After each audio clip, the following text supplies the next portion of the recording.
Assalamualaikum warahmatullahi wabarakatuh.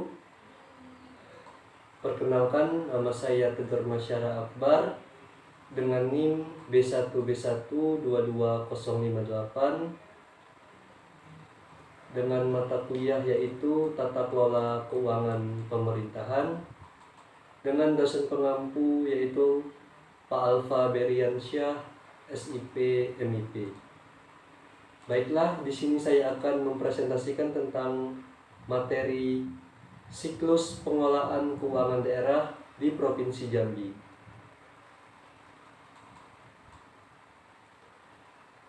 Pertama-tama, di materi ini saya akan menjelaskan tentang apa sih itu anggaran daerah. Anggaran daerah adalah rencana keuangan yang digunakan oleh Pemda atau pemerintah daerah sebagai pedoman dalam memberikan pelayanan kepada penduduk.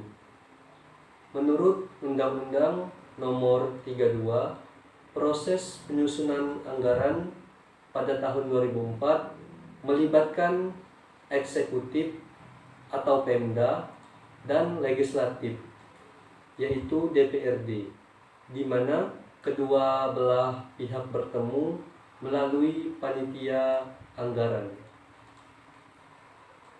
Selanjutnya, inilah hasil tabel laporan realisasi anggaran se-Provinsi Jambi tahun 2019 sampai dengan tahun 2021. Di sini saya akan menjelaskan tentang belanja daerah terlebih dahulu. Belanja daerah pada tahun 2019 mencapai 19.665,28 M dan pada tahun 2020 mencapai 18.073,86 M dan pada tahun 2021 mencapai 16.811,74 M dan pendapatan asli daerah mencapai pada tahun 2019 2.949,17 M, pada tahun 2020 mencapai 2.738,82 M dan pada tahun 2021 mencapai 3.208,99 M. Dan terdapat dana alokasi khusus pada tahun 2019 mencapai 1.162,4 M. Pada tahun 2020 mencapai 1.049,89 M dan pada tahun 2021 mencapai 1.113,88 M. Dan laporan pada dana alokasi umum di tahun 2019 yaitu 8.301,92 M dan pada tahun 2020 mencapai 7.502,96 M dan pada tahun 2021 mencapai 7.402,17 M. Itu adalah data laporan realisasi anggaran se-Provinsi Jambi pada tahun 2019 sampai tahun 2021. Materi selanjutnya yaitu adalah siklus pengelolaan keuangan daerah di Provinsi Jambi. Yang pertama adalah siklus APBD. Dimulai dari poin pertama adalah perencanaan. Yang kedua ada penyusunan. Yang ketiga ada penetapan, dan yang terakhir yaitu adalah pelaksanaan dan pertanggungjawaban. Perencanaan dan penganggaran keuangan daerah. Pengertiannya adalah perencanaan dan penganggaran daerah merupakan cermin dari efektivitas pengelolaan keuangan daerah yang baik untuk menunjang keberhasilan desentralisasi fiskal. Menurut Undang-Undang Nomor 32, proses penyusunan anggaran tahun 2004 melibatkan eksekutif atau pemerintah daerah dan legislatif yaitu DPRD atau Dewan Perwakilan Rakyat Daerah, di mana kedua belah pihak ini bertemu melalui panitia anggaran. Baiklah, di sini saya akan menjelaskan tentang materi perencanaan dan penganggaran keuangan daerah. Perencanaan dan penganggaran daerah merupakan cermin dari efektivitas pengelolaan keuangan daerah yang baik untuk menunjang keberhasilan desentralisasi fiskal. Yang pertama itu ada RPJPD, yaitu Rencana Pembangunan Jangka Panjang Daerah. Yang kedua ada RPJMD atau Rencana Pembangunan Jangka Menengah Daerah.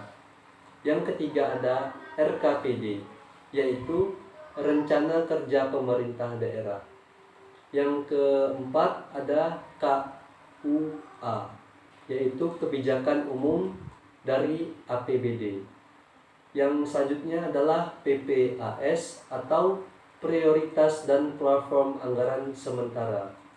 Selanjutnya ada RKA atau Rencana Kerja dan Anggaran. Selanjutnya ada SKPD atau Satuan Kerja Perangkat Daerah. Selanjutnya yang terakhir dalam perencanaan penganggaran keuangan daerah ada APBD atau Anggaran Pendapatan Belanja Daerah. Selanjutnya yaitu adalah dimulai dari rencana pembangunan jangka panjang daerah atau RPJPD,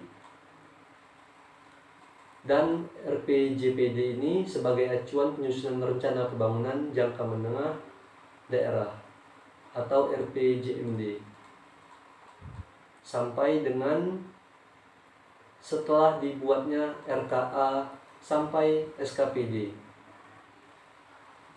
adalah menyusun rencana peraturan daerah tentang APBD dan rancangan peraturan kepala daerah tentang penjabaran APBD. Setelah itu, pemerintah daerah dan DPRD membahas rancangan prioritas dan platform anggaran sementara atau PPAS yang disampaikan oleh kepala daerah. Selanjutnya adalah tentang pelaksanaan pengelolaan keuangan daerah.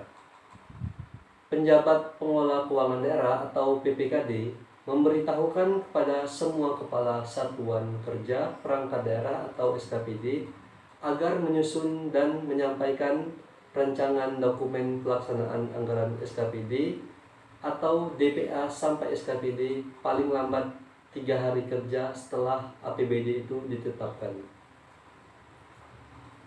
Yang poin selanjutnya adalah penatausahaan keuangan daerah.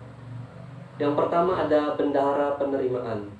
Bendahara penerimaan bertugas menyelenggarakan pembukuan terhadap seluruh penerimaan dan penyetoran dan melaporkan kepada penjabat pengelola keuangan daerah atau PPKD. Kemudian yang kedua ada bendahara pengeluaran. Bendahara pengeluaran bertugas mengelola uang persediaan, menerima, menyimpan, menata usahakan, dan membukukan uang dalam pengelolaannya, melakukan pengujian dan pembayaran berdasarkan perintah penjabat pembuat komitmen atau PPK. Selanjutnya ada tentang poin pertanggungjawaban.